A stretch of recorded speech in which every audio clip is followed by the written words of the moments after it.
I've been like ruminating on some things about the Wheel of Time because it's been a grip since the cancellation, Right. which oh god. I'm still pretty butthurt about it, as are many people. But a while back ago I did a podcast episode with my friend Zach from he's from the UK, but he lives in Berlin, and we are talking about pretty much like the way that the Wheel of Time fandom has really like gone through it and somehow always just ends up okay. Like we went through the death of the author, and like for better or worse, like the series did get finished. The book series did get finished. I know some people didn't love Brandon Sanderson's take on things, but we did get an ending to it, and then despite that, then it's like, okay, yeah, we're getting the TV show. Hype, hype, hype, hype. And then like that gets canceled after the best season. And it really just like are Wheel of Time fans the most unlucky fandom out there? Because when you think about it, the Wheel of Time is probably, I would say, arguably one of the biggest American fantasy series, up there with like Game of Thrones. Now, I don't think Game of Thrones would have ever been, the absolute heavy hitter that it is without the television series. I just, if it was just the books, you've got Oh, the I five, and agree. then I agree. without an ending, it would kind of sit in that same category as the Wheel of Time, only the Wheel of Time was finished.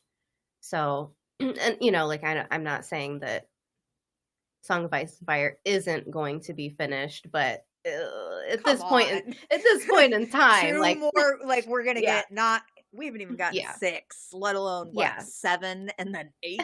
The Whew. Unless writing he's is written on the them wall. all. Unless he's written them all in this time span, and that's been the greatest secret ever kept. Yeah, Like, yeah, that his publishing house somehow signed off on. Uh, that book series isn't getting finished, so he just needs to write a blog about it. yeah. Just the cliff notes. But yeah, so I mean, it's interesting because I feel like of all of the fandoms in the world, the Wheel of Time might be the best suited to like take that L where they're like, we've seen it all. Like we've seen some shit, guys. Like Well, we've seen it all. especially when you think of like how rights to certain things have transferred ownership and away from like Hmm. the original like Jordan estate. Uh but yeah, Wheel of Game of Thrones has the opposite problem of Wheel of Time. They got their TV show and actually like way more because it's not like a Song of Ice and Fire universe content has ended. We are actively seeing and what they have a plan for 10 more shows. Who Isn't that knows? what you and I There's had so looked many at of like them. last Yeah. year? Like HBO released their plan for the universe and it was like Since 10 more then, some of shows. them have Yeah. been like knocked off the list, Uh but some I but we think they've are added seeing some. Dunk and Egg. Hmm. So, but Game of Thrones, like A Song of Ice and Fire, it's not going to be finished. No, I don't No. think I mean, so. unless he like completely reworks how many books he's going to finish it in, it's not getting finished. So we get all of this like outside the author content on A Song of Ice and Fire, but Wheel of Time, it seems like, is just really restricted to like from the author content. Exactly. Yeah. Yeah.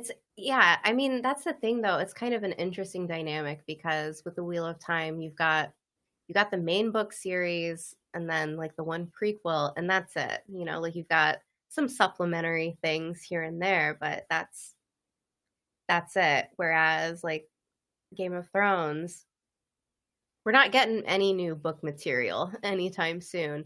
Maybe he'll be able to knock off like a new like Duncan Egg novella. Like maybe that happens. I'm not very optimistic, but not to like poo poo on anybody's parade or whatever. I'm a huge pessimist.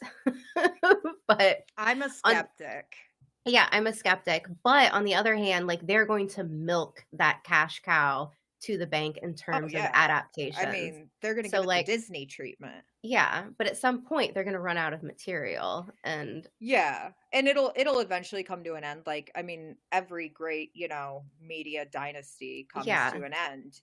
It's not Uh, like comic the books where question there's is, millions. do you end it before you kill it? Yeah. Yeah. I mean, Showtime and Dexter, perfect example of that. Well, no, 'cause now Dexter's on the up and up because the newest Is it one, doing the well? most recent one I've heard from many people is great. I don't have Paramount Plus, so I have Me either. nowhere to watch it, and honestly, like, I'm not streaming's gone crazy, dude. I'd rather go back to cable at this point. It's too Uh, much, it's too much. yeah, it's just way This is too why much. pirating exists. It's there's Probably also at an all-time high too.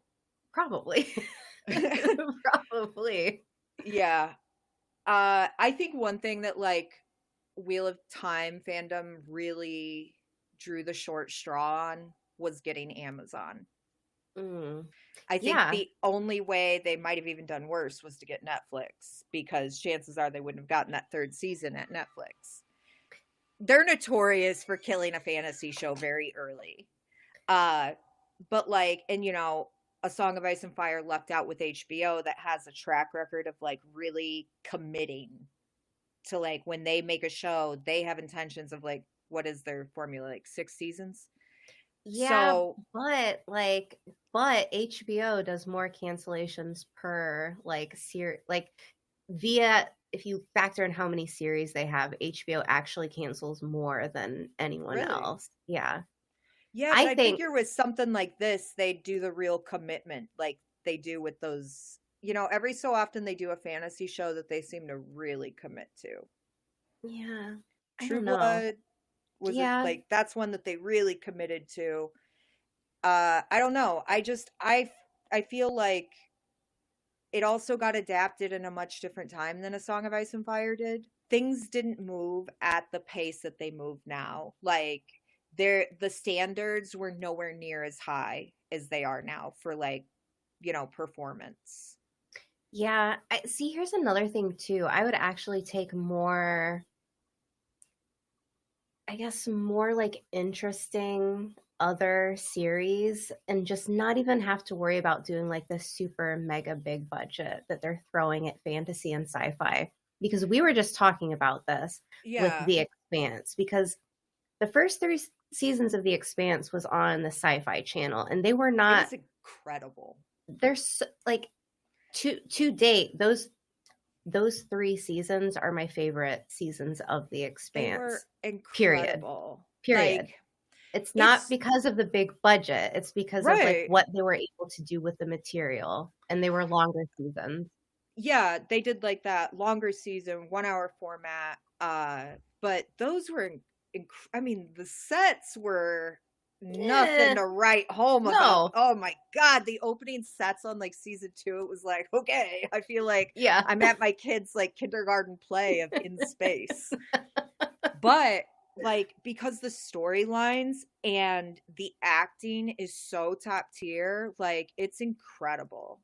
Yeah. And It's that's not to say that it was bad when it moved to Amazon. It's one of my favorite like series of all time, like to watch next to The Magicians. I love The But Magicians. yeah, and like I don't know though. I do think that Amazon didn't do as good of a job as the Sci-Fi Channel did.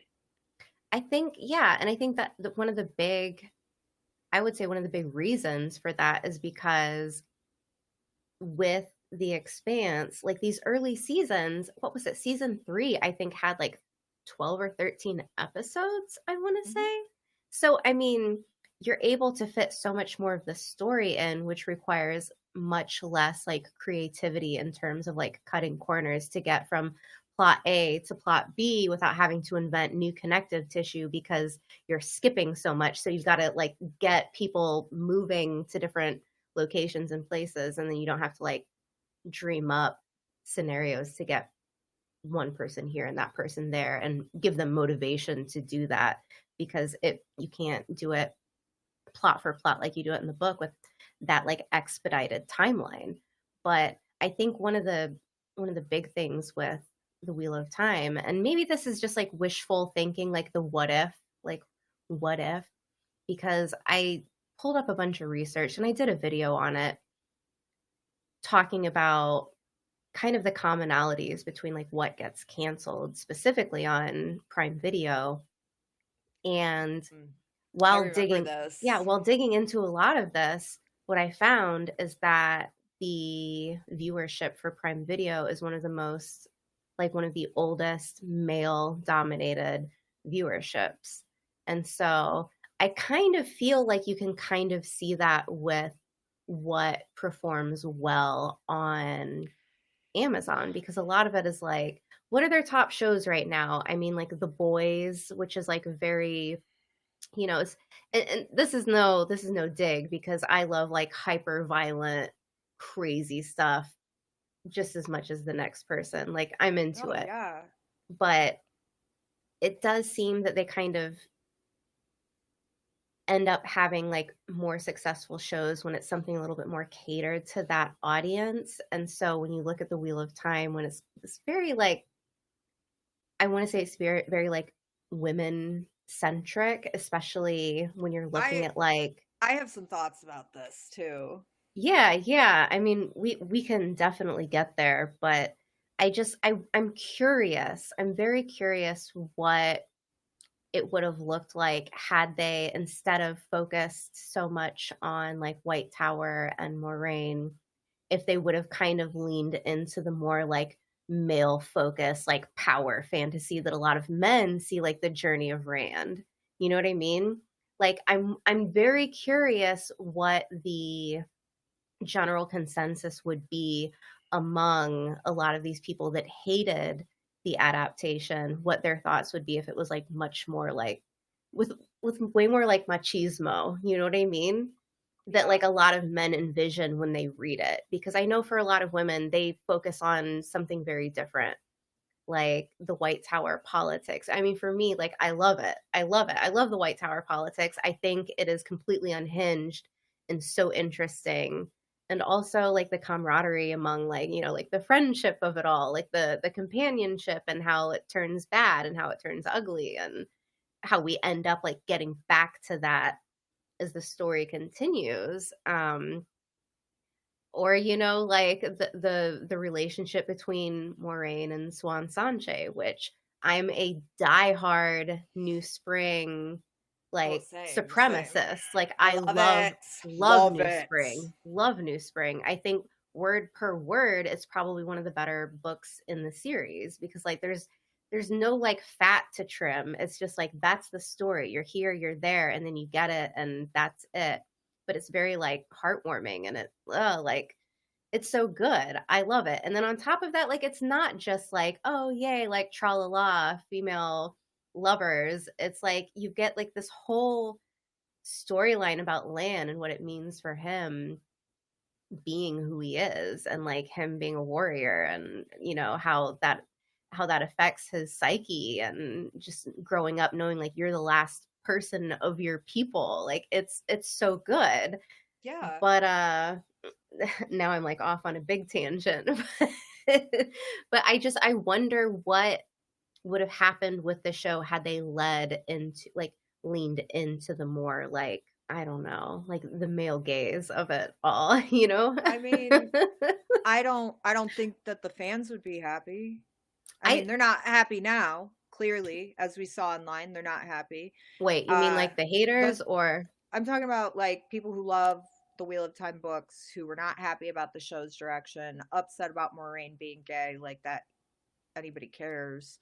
Um, you know, I think that with like to build on what you were talking about, I think that in order for that, you got to kind of like again pull back and look at the bigger political picture, which is Bezos is running the show while also like at the inauguration and close contact and billionaires buddy club, and looking into how like Americans are responding to that on like the political front, also affecting Well, that's the what I'm show. saying, Yeah, it was essentially, if just they would have leaned into the more, like, machismo oh, of it, where yeah, that if they crowd gravitated towards it more and, like, the likelihood of success by not by, like, whether it's good or not, but by what their metrics are, would have been different.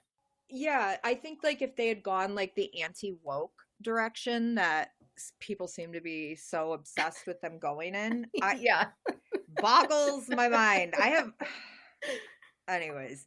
So If you want to listen to the full episode, check out Road to Tarvalon on Patreon and YouTube memberships.